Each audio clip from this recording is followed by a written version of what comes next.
EPS 95 ताज़ा खबर। EPFO की पेंशनरों के साथ की बैठक। ईपीएस 95 ताज़ा खबर। सरकार की पहल पर कर्मचारी भविष्य निधि संगठन ईपीएफओ ने ईपीएस 95 पेंशनरों के साथ एक महत्वपूर्ण बैठक का आयोजन किया। इस बैठक का उद्देश्य पेंशनरों की लंबित मांगों पर चर्चा करना था। देश भर में लगभग 77 लाख ईपीएस 95 पेंशन भोगी सरकार द्वारा लागू की गई नई पेंशन स्कीम यूपीएस के बाद अपनी न्यूनतम पेंशन बढ़ने की उम्मीद कर रहे हैं। ईपीएस 95 ताज़ा खबर। एनएसी के अशोक रावत के साथ बैठक। ईपीएस 95 राष्ट्रीय संघर्ष समिति के अध्यक्ष कमांडर अशोक राउत ने बताया कि केंद्रीय भविष्य निधि आयुक्त रमेश कृष्णमूर्ति के साथ हुई इस बैठक में न्यूनतम पेंशन 7,500 प्रति माह, महंगाई भत्ता और पति पत्नी के लिए मुफ्त चिकित्सा सुविधा जैसी प्रमुख मांगों पर चर्चा की गई।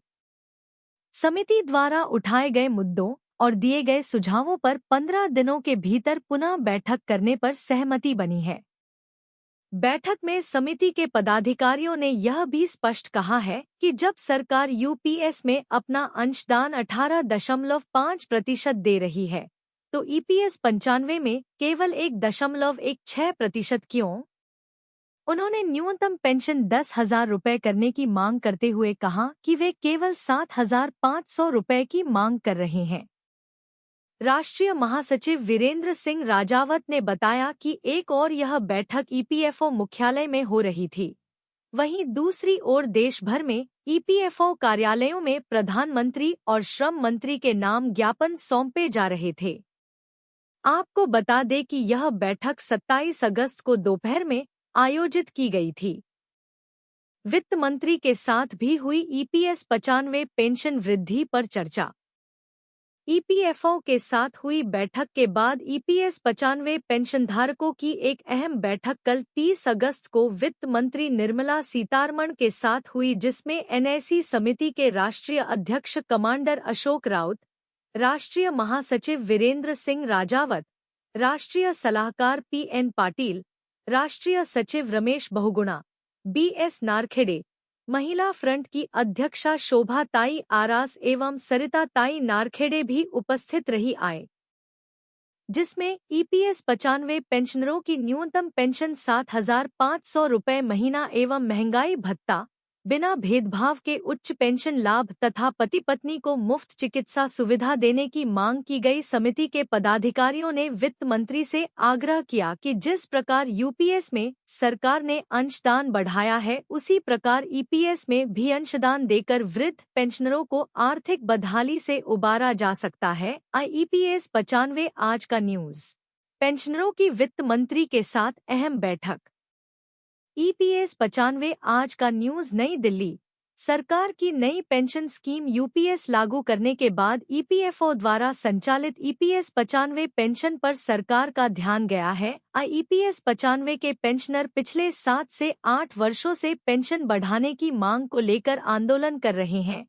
प्रधानमंत्री ने भी 2 बार आश्वासन दिया है, पर अभी तक कोई ठोस कार्रवाई न होने से देश भर के 77 लाख पेंशनरों में रोष व्याप्त है।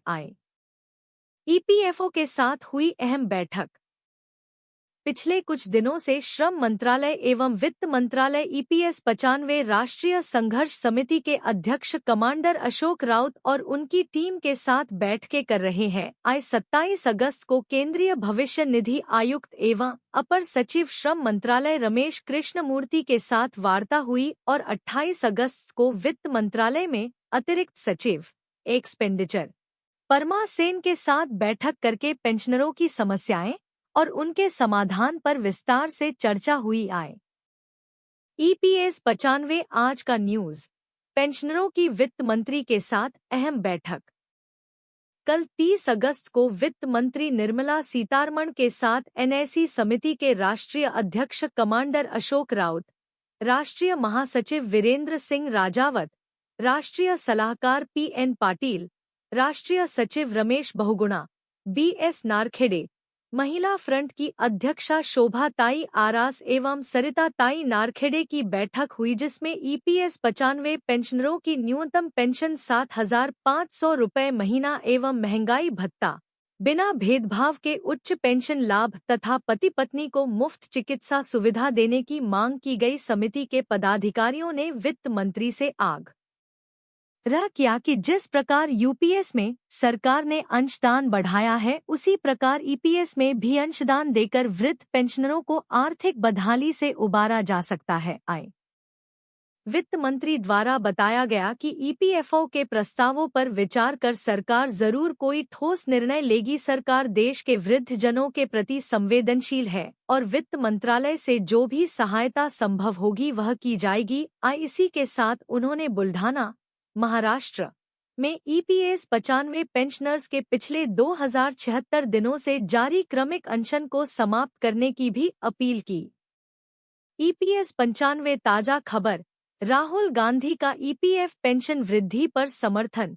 ईपीएस 95 ताजा खबर, ईपीएस 95 पेंशनधारकों की न्यूनतम पेंशन 1,000 रुपये से बढ़ाकर 7,500 रुपये कराने के लिए अब राहुल गांधी से मदद ली जा रही है। लोकसभा में पीएम मोदी और केंद्र सरकार को घेरने में राहुल गांधी इस समय एक्टिव नजर आ रहे हैं और काफी सुर्खियों में है। इसलिए पेंशनर्स अब खुलकर राहुल गांधी को पत्र लिखकर उनकी आवाज उठाने की मांग कर रहे हैं। पिछले 8 वर्षों से हो रही ईपीएस 95 पेंशन वृद्धि की मांग। पिछले 8 साल से पेंशनभोगी अपनी न्यूनतम पेंशन में वृद्धि को लेकर बीजेपी नेताओं को नाराज नहीं करना चाह रहे थे। यही वजह थी कि भाजपा सांसदों, मंत्रियों आदि से बार बार मुलाकात कर उनसे ईपीएफ पेंशन में वृद्धि करने की मांग की जा रही थी, लेकिन कोई परिणाम नहीं आने के कारण और पेंशनभोगियों ने अपनी रणनीति में बदलाव कर दिया है। अब लोकसभा में विपक्ष के नेता राहुल गांधी को पत्र लिखकर 80 लाख पेंशनभोगियों की आवाज उठाने को कहा जा रहा है। कांग्रेस सांसदों से हुई मुलाकात। ईपीएस 95 राष्ट्रीय संघर्ष समिति के पदाधिकारियों ने छत्तीसगढ़ कांग्रेस अध्यक्ष से मिलकर पूरा मामला बताया। प्रदेश अध्यक्ष दीपक बैज ने भी राहुल गांधी को पत्र लिखा है। इसी तरह उत्तर प्रदेश ईपीएस 95 संघर्ष समिति की तरफ से भी पत्र लिखा गया है। वहीं 31 जुलाई को हुए जंतर मंतर के आंदोलन में ईपीएस 95 पेंशनर्स की मांगों का समर्थन करने कांग्रेस के नेता भी पहुंचे। उन्होंने भी इस मामले को राहुल गांधी तक पहुंचाने का वादा किया था। ईपीएस 95 ताजा खबर, राहुल गांधी का ईपीएफ पेंशन वृद्धि पर समर्थन।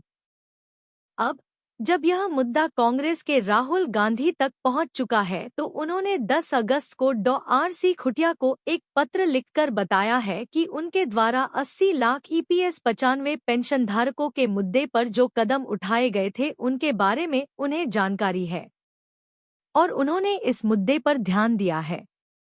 साथ ही उन्होंने डॉ खुटिया से कहा कि आपसे अपेक्षा है कि आप इस मजदूर विरोधी सरकार के खिलाफ ऐसे ही आवाज उठाते रहे। इस तरह से लोकसभा में नेता प्रतिपक्ष राहुल गांधी से अपील की गई है कि ईपीएस 95 पेंशनरों, ईपीएस 95 पेंशनर्स की न्यायोचित मांगों को मंजूर करवाने के लिए प्रयास करें।